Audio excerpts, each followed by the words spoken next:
نگینا کی آج شادی کی رات تھی۔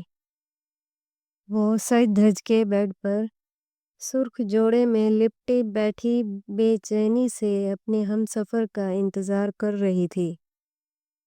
اس کے ذہن میں کئی طرح کے خوف تھے۔ نگینا کالج کی طالبہ تھی اور ارشد سے اس کی ملاقات بس اسٹاپ پر ہوئی تھی۔ ارشد کالے رنگ کی اینک لگائے اور پینٹ شرٹ میں ملبوس نگینا کو تکتا رہتا۔ شروع میں نگینا نے ارشد پر دھیان نہ لیا تھا، مگر جب وہ ایک ہی جگہ ایک ہی وقت نگینا کے لیے کھڑا ہوتا تھا۔ نگینا ایک مڈل کلاس فیملی سے تھی، پیار محبت کی باتوں سے بہت دور رہتی تھی۔ نگینا کی نظر میں محبت صرف شادی کے بعد ہی ہوتی ہے۔ نگینا خود میں رہنے والی لڑکیوں میں سے تھی، کسی کی بات کو دل پہ نہ لیتی اور لڑائی کے بعد دل صاف کر لیتی۔ ایک بار کوئی معافی مانگ لے تو اسی وقت معاف کر دیتی تھی۔ نگینا کے خواب بہت بڑے تھے، مگر گھر کے حالات کی وجہ سے اس کے خواب ادھورے رہ گئے۔ وہ بس ان خوابوں کو پورا کرنا چاہتی تھی۔ نگینا کی عمر لگ بھگ 23-24 کے قریب تھی۔ نگینا کی آنکھیں نیلی گہری اور ہونٹ گلابی تھے۔ نگینا خود پہ زیادہ توجہ نہیں دیتی تھی، مگر حسن نگینا میں بلا کا تھا، جو اسے دیکھتا بس دیکھتا ہی رہتا۔ ارشد مسلسل 2 ماہ سے نگینا کے پیچھے تھا۔ نگینا کو احساس اس بات کا تب ہوا جب وہ ارشد پر نگاہ ڈالتی وہ اسے ہی دیکھ رہا ہوتا تھا۔ ایک بار خیال آیا کیوں نہ اس کی شکایت کی جائے، مگر پھر بوڑھے والد کا خیال آیا کہ بات آگے نہ بڑھ جائے۔ نگینا کا والد محنت مزدوری کرتا تھا۔ نگینا کے 2 بھائی تھے اور جس میں سے ایک نکما تھا اور دوسرا چھوٹا تھا جو میٹرک میں پڑھائی کر رہا تھا۔ والدہ اکثر بیمار رہتی تھی۔ نگینا گھر کا خرچہ چلانے کے لیے گھر میں بچوں کو ٹیوشن پڑھایا کرتی تھی۔ گھر کا کچھ خرچہ والد اور باقی نگینا سنبھالتی تھی۔ نگینا کو ناولز کہانیاں پڑھنے کا بہت شوق تھا۔ آپ ہر روز میرے راستے میں کیوں کھڑے ہوتے ہیں مسٹر؟ میں آپ کو مسلسل نوٹ کر رہی ہوں۔ آخر کار آج نگینا نے ارشد سے ہمت کر کے سوال کر ہی دیا۔ نگینا کا چہرہ چونکہ دوسری طرف تھا، وہ نہیں چاہتی تھی کہ کوئی بات بنے، اس لیے نگینا دوسری طرف چہرہ کر کے بات کر رہی تھی۔ آپ اپنی نہیں کم سے کم میری عزت کا تو خیال کریں۔ تھوڑی نروس بھی ہو رہی تھی۔ اسے انجان شخص سے پہلی بار بات کی تھی۔ آپ کی عزت کے لیے ہی تو کھڑا ہوتا ہوں آکر۔ آپ کو شاید معلوم نہیں کہ میرے ساتھ جو لڑکے کھڑے ہوتے ہیں ان کی نگاہ آپ کے جسم پہ ہوتی ہے اور وہ آپ کو شیطانی نگاہوں سے دیکھتے ہیں۔ میں آپ کی سیفٹی کے لیے کھڑا ہوتا ہوں تاکہ آپ کے ساتھ کوئی بری حرکت نہ کرے۔ اس دن کچھ اوباش لڑکے آپ کے بارے میں غلط بات کر رہے تھے۔ دیکھیں مسٹر، میرے بارے میں کوئی کچھ بھی کہے مجھے پرواہ نہیں، اور میری عزت اللہ پاک کے ہاتھ ہے۔ وہ ذات اگر چاہے تو کوئی کچھ بھی نہیں کر سکتا، اور برائے مہربانی آئندہ کے بعد میرے راستے میں مت کھڑے ہونا۔ دوسری سائیڈ سے گاڑی کے نگینا کو متوجہ کیا اور نگینا گاڑی پر سوار ہو کر چلی گئی۔ ارشد نگینا کو دیکھتا ہی رہ گیا۔ نگینا رات کو بستر پر لیٹی تو اسے دن والا خیال آنے لگا۔ نگینا نے اپنا دماغ جھٹک دیا اور سو گئی۔ چونکہ اگلے دن چھٹی تھی، سارا دن گھر کا کام کاج کر کے نگینا شدید تھک گئے۔ گرمیوں کا موسم تھا۔ نگینا آرام کی غرض سے اپنے کمرے میں جا کر لیٹ گئی۔ کچھ دیر بعد موسم نے انگڑائی لی اور آسمان پر بادل چھا گئے۔ ٹھنڈی ہوائیں چلنے لگی۔ نگینا گھر کی چھت پر چلی گئی اور موسم کی انگڑائی کا بھرپور فائدہ اٹھا کر آنکھیں بند کیے لمبی لمبی سانسیں لینے لگی۔ نگینا نگینا نگینا کی سماعتوں نے اپنے نام کی صدا سنی اور آنکھیں کھول کر آگے پیچھے دیکھنے لگی، مگر کوئی بھی نہیں تھا۔ یہ آواز جانی پہچانی تھی۔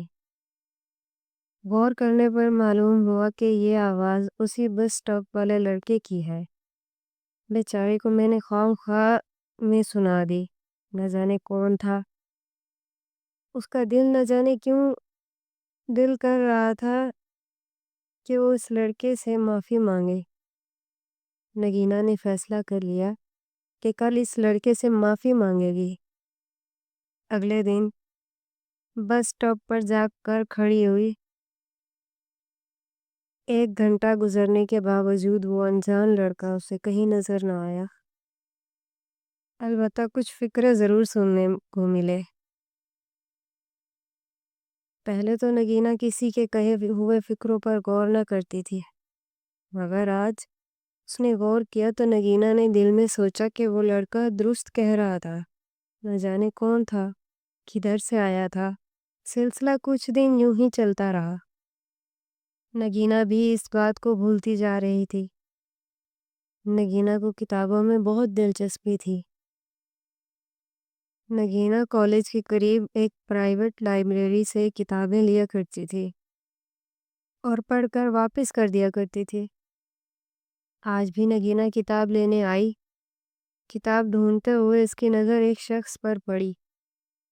وہ وہی شخص تھا جو بس اسٹاپ پر ملا کرتا تھا۔ نگینا نے ارشد کو دیکھ لیا تھا۔ ارشد بھی کتابیں تلاش کرنے میں لگا ہوا تھا۔ اب نگینا کے پاس موقع تھا کہ ارشد سے بات کر لے۔ اسی غرض سے نگینا ارشد کے سامنے اسی امید سے جا کھڑی ہوئی کہ وہ اسے بلائے۔ نگینا اپنا بھی بھرم رکھنا چاہتی تھی۔ ارشد کی نظر نگینا پر پڑی۔ ارشد چپ ہو گیا اور باہر کی طرف چل دیا۔ اسی اثنا پر نگینا نے بھی کتابیں لیں اور باہر چلی گئی۔ ارشد شاید نگینا کا ہی انتظار کر رہا تھا۔ وہ دونوں سڑک پر ایک دوسرے کو تکتے اور نظریں چرا لیتے۔ ارشد نے ہمت کر کے نگینا کو سلام کیا اور آنے کا مقصد بیان کیا۔ آپ یہاں کیا کر رہی ہیں؟ آپ کو بھی کتابیں پڑھنے کا شوق ہے؟ ارشد نے نگینا سے کہا۔ جی، مجھے بھی کتابیں ناولز پڑھنے کا بہت شوق ہے۔ نگینا نے نارمل انداز میں ارشد کو جواب دیا۔ گرمی بہت ہے، آئے میں آپ کو اپنی گاڑی میں آپ کے گھر ڈراپ کر دیتا ہوں۔ ادھر بات کرنا مناسب نہیں۔ ارشد نے اپنی گاڑی کی طرف اشارہ کرتے ہوئے کہا۔ نہیں نہیں، میں چلی جاؤں گی۔ ارے ایسے کیسے، میں خود بس اسٹاپ تک چھوڑ دیتا ہوں۔ گھبرائیں مت، مجھے اپنا ہی سمجھے۔ نگینا اب کچھ سوچ رہی تھی اور اگلے ہی لمحے نگینا راضی ہو گئی اور فرنٹ سیٹ پر جا کر بیٹھ گئی۔ آپ کے پاس اپنی گاڑی ہے، پھر آپ بس اسٹاپ پہ کیوں کھڑے ہوتے تھے؟ نگینا نے ارشد سے سوال کیا۔ وہ تو میں آپ کے لیے کھڑا ہوتا تھا۔ کیونکہ آپ مجھے اچھی لگتی ہیں۔ ارشد وقت برباد نہیں کیا۔ ارشد وقت برباد نہیں کرنا چاہتا تھا، جھٹ سے انکار کر دیا۔ آپ پاگل تو نہیں ہو گئے؟ آپ نے نہ مجھے سمجھا نہ جانا اور پسند کرنے لگے۔ نگینہ کا لہجہ تھوڑا سخت ہو گیا تھا۔ محترمہ، دل کسی کا ملازم نہیں ہے جواب سے جو پوچھ کر کسی کو پسند کرنے لگے۔ پھر دونوں جانب خاموشی چھا گئی۔ آپ سے میں نے معافی مانگنی تھی، مگر آپ اس دن کے بعد نظر نہیں آئے۔ نگینہ نے خاموشی کو توڑتے ہوئے بات کو آگے بڑھایا۔ معافی ایک شرط پہ مل سکتی ہے، ارشد نے شرارتی انداز میں نگینہ سے کہا۔ کیا شرط ہے؟ نگینہ نے ارشد کا منہ تکتے ہوئے پوچھا۔ بس ایک کپ چائے سے معافی مل سکتی ہے۔ نہیں، کوئی چائے وائے نہیں ہے، ٹھیک ہے؟ پھر کوئی معافی تسلیم نہیں کی جائے گی آپ کی، ارشد نے نگینہ سے بولا۔ اچھا ٹھیک ہے، نگینہ چائے کے لیے راضی ہو گئی۔ ارشد نے قریب ہی ایک 5 اسٹار ہوٹل پہ کار کو پارک کیا اور دونوں اندر چلے گئے۔ نگینہ نے آج سے پہلے اتنا شاندار ہوٹل کبھی نہیں دیکھا تھا۔ صاف ستھرا ماحول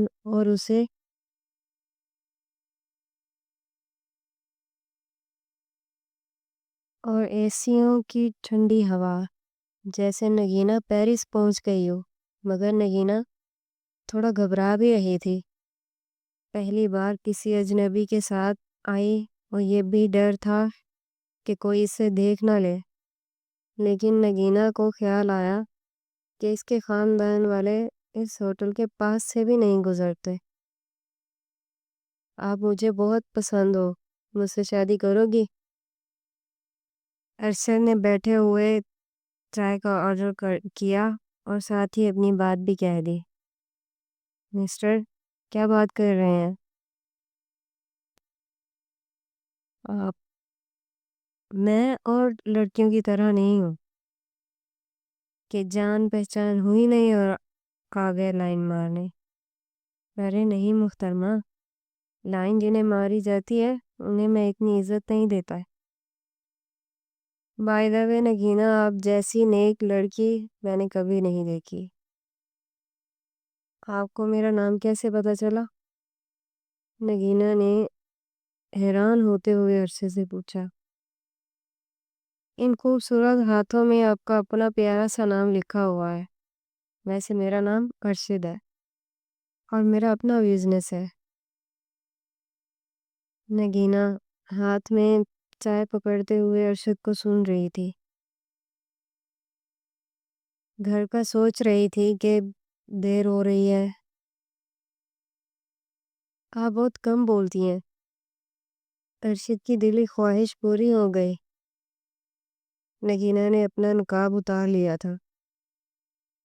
خدا کی شان! ارشد کے منہ سے یکدم سے خداوند کریم کی تعریف سننے کو ملی۔ کیا ہوا؟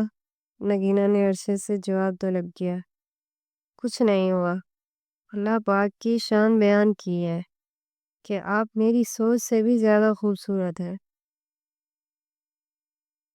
لڑکی کو اس کی تعریف سب لفظوں میں اچھی لگتی ہے۔ مجھے اب چلنا چاہیے۔ نگینہ نے ارشد کی بات کو انسنا کر کے کرسی سے اٹھ کر چلی گئی۔ ارشد بھی نگینہ کے ساتھ چل پڑا۔ ارشد بات کو بڑھانا چاہتا تھا اور نگینہ بھی کچھ ایسا ہی چاہتی تھی، مگر شرم و حیا کا پیکر بنی بیٹھی تھی۔ اسے ارشد پہلی نظر میں ہی پسند آ گیا تھا، لیکن وہ اپنی زبان سے اظہار نہ کرنا چاہتی تھی۔ یہ لے میرا وزٹنگ کارڈ، اس پہ میرا نمبر اور ایڈریس ہے۔ کوئی بھی کام ہو تو مجھے لازمی بتانا۔